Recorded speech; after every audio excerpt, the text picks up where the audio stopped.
13h, 14h, Europe 1 Info. La suite à 13h30 sur Europe 1 avec vous, Clélie Mathias, et vos deux chroniqueurs, Jean-Claude Dacier et Georges Fenech. On va continuer à parler de la justice. On en a appris un peu plus sur le métier de magistrat avec le devoir de délicatesse et la procédure dite récursoire. Et la procédure récursoire. Merci Georges Fenech. On fait de la pédagogie. Ouais. Mais qui n'a jamais servi. Non, C'est ça jamais qui est été formidable. appliqué. Ils ont dû l'oublier quelque part. Le garde des Sceaux, donc, j'y reviens. Gérald Darmanin a annoncé ce mercredi avoir lancé une opération massive XXL de fouilles dans les prisons françaises jusqu'à la fin de l'année pour lutter contre les narcotrafiquants qui poursuivent leur activité en milieu carcéral, notamment grâce au téléphone. Écoutez le garde des Sceaux sur RTL ce matin. C'est un enjeu national qu'il n'y ait pas de téléphone portable dans les prisons. Bien sûr, dans le terrorisme et le narcotrafic, on a vu que M. Abdeslam aurait pu préparer un attentat de sa prison. Je mets du conditionnel. On sait que de sa prison, on commande des assassinats à Marseille et ailleurs. Mais on a aussi dans nos prisons des gens qui sont condamnés pour violence conjugale et qui appellent leur ex-femme ou leur ex-petite copine pour les harceler. Cette situation est absolument inacceptable. En tant que Français, en tant que ministre, je n'accepte pas et je changerai profondément, avec l'aide des agents pénitentiaires qui font un métier très difficile, cette naïveté qui nous a jusqu'à présent été la nôtre dans les prisons françaises. Alors, il y a eu une première opération XXL, c'était à Nanterre. 70 téléphones portables saisis, des clés USB, des cartes SIM, quelques dizaines de grammes de drogue, selon le ministre. Ça paraît toujours étonnant, je ne voudrais pas être naïve, mais quand même, en prison, de se dire qu'il y a 70 téléphones portables, des cartes SIM qui circulent, qu'on peut appeler, ce que disait le garde des Sceaux. Mais vous savez combien chaque année on saisit de portables dans les prisons ? 80 000. Ouais, à croire qu'il y a une agence SFR, Bouygues ou Orange à l'intérieur des établissements, quoi. Franchement. Mais qu'est-ce que vous pensez de ces opérations XXL de fouilles? On se souvient aussi, il y avait les opérations PlaceNet et PlaceNet XXL tous aussi. Tous ces slogans, PlaceNet, XXL, et puis... Et finalement, on a déplacé un peu le problème, mais il est revenu après. Enfin, il y a plein de slogans comme ça, c'est de la com'. Après, qu'il y ait une démonstration par le garde des Sceaux, moi, je trouve ça plutôt bien, de le voir dans la prison superviser des opérations de fouille. Ça montre qu'il y a une volonté politique. Oui, ça, il y a une volonté, mais est-ce que ça sert ? Mais d'abord, on peut s'étonner que ça ne soit pas fait régulièrement, ce genre d'opération, compte tenu de ce qui se passe dans les prisons. Et puis, se dire que depuis leur prison, ils fomentent encore des assassinats, des trafics de drogue, c'est absolument insupportable. Et aujourd'hui, on leur ouvre même les prisons pour aller chercher un emploi. Quand on est alors dans un quartier de très haute sécurité, on ne peut pas faire mieux, on ouvre les portes et quand il rentre, il tape à la porte pour pouvoir rentrer à l'heure et que quelqu'un veuille bien lui ouvrir. Mais on est ridicule. Ça reste très mystérieux, cette affaire. C'est grotesque tout cela. Surtout que la mère de ce monsieur, qui s'est donc aventuré jusqu'à Lyon ou à Bourg-en-Bresse, pas très loin, était à son tour, parce qu'elle avait un peu de cannabis qui traînait dans les tiroirs. Oui, quelques milliers d'euros. Quelques milliers d'euros aussi, tenus par un élastique, j'imagine. Ouais. Bref, on est... Bon, je pense que les magistrats qui ont organisé cette escapade allaient chercher un emploi à combien ? 700, 800 kilomètres de la prison, là où il était installé encore jusqu'en 2029. Ça paraît tout de même très mystérieux. Je ne sais pas qui a essayé de gêner qui dans cette affaire, mais je pense que les magistrats ont pensé d'abord à leur garde des Sceaux. J'espère que non. Oui, ça serait d'une grande perversité professionnelle. J'espère que non, et j'espère que je me trompe. Mais néanmoins, c'est quand même une affaire très, très étrange, très surprenante.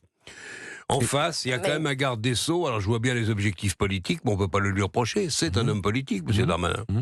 Je vois bien les objectifs qui sont les siens. Probablement, s'il a une chance de faire monter ses sondages lors de la présidentielle en 2027... il va tenter son affaire. Il nous annonce une réforme législative. Oui, il annonce. Comment faire en sorte que le JAP, le juge d'application des peines, ne puisse pas prendre de telle décision. Alors, on a un peu dévié par rapport à mon opération XXL dans les prisons. C'est vrai, excusez-moi. Oui, je sais, je vous vois continuer le débat. Il y a une volonté de faire des choses, quand même. Il y a une volonté de faire des choses. Ok, d'accord, mais est-ce qu'on est à la hauteur des enjeux et du narcotrafic comme il est décrit en France et comme beaucoup de citoyens français le vivent ? On ne sait même pas si monsieur, et lui non plus d'ailleurs, si on sait que le ministre sera encore en place dans 8 jours, dans 15 jours ou dans 3 semaines. Je ne suis pas sûr, on est dans une situation politique effroyable, absolument.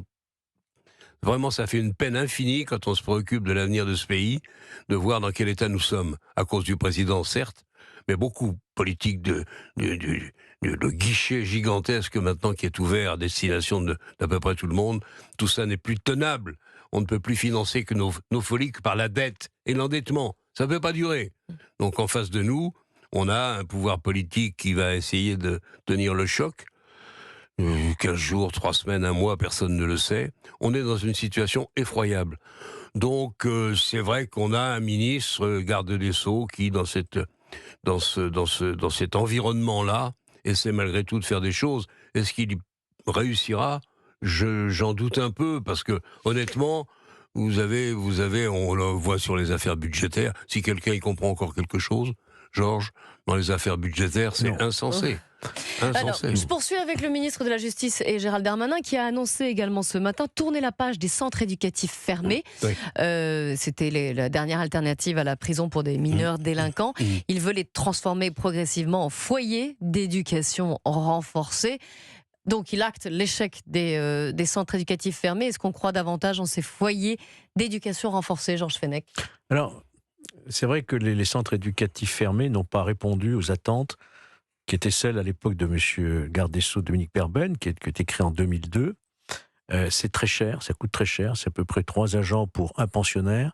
C'est des petites structures de environ 8 jeunes qui sont là effectivement comme le dernier sas avant la prison, quoi. C'est-à-dire, tout a échoué déjà pour arriver jusque-là. Il faut en avoir fait. Alors, ça n'a pas marché. Il a décidé de les fermer, très bien, mais pour les remplacer par des unités dont je ne comprends pas bien encore la configuration pour l'instant, en plus qu'il existe quand même des centres éducatifs ouverts, des centres éducatifs renforcés, déjà. Hein, il y a les centres éducatifs fermés qui vont fermer, et il existe des centres éducatifs ouverts. Peut-être que ça va y ressembler, mais je ne crois pas. Il faut vraiment s'acheminer vers des structures de grandes contraintes. Il faut que ces jeunes soient contraints de suivre effectivement d'un cursus scolaire, pédagogique, de réinsertion, et que ce ne soit pas un centre de loisirs. Il faut du personnel. J'ai vu des centres éducatifs fermés, on faisait de l'équitation, on faisait des tas de choses comme ça. Ça ne peut pas être un centre de loisirs. Il faut du personnel compétent pour cela, mais là encore, on voit bien que depuis 30 ans, on n'a pas fait exactement ce qu'il fallait. On a même probablement fait des mesures à contresens. Il y avait une philosophie de base, mais tu connais ça beaucoup mieux que moi, qui était que la prison est criminogène. C'est le primat de l'éducatif pour les mineurs depuis Moins 40, on en faisait de prison, mieux ça valait, et il fallait en face plutôt essayer les victimes. Bon, je dirais pas qu'on les laissait de côté, mais enfin, un peu quand même. Ça c'est un peu. Hein.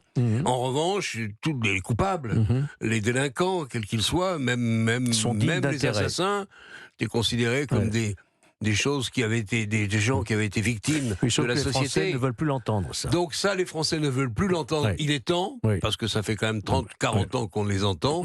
Donc il faut... Le garde des Sceaux a un boulot formidable. Est-ce qu'il aura le temps de le faire ? Je ne pense pas. Mais néanmoins, il va essayer. Il faut bien commencer. Mais néanmoins, on a besoin d'une réforme sans majorité, ça va être profonde. Mais ça va être évidemment très compliqué.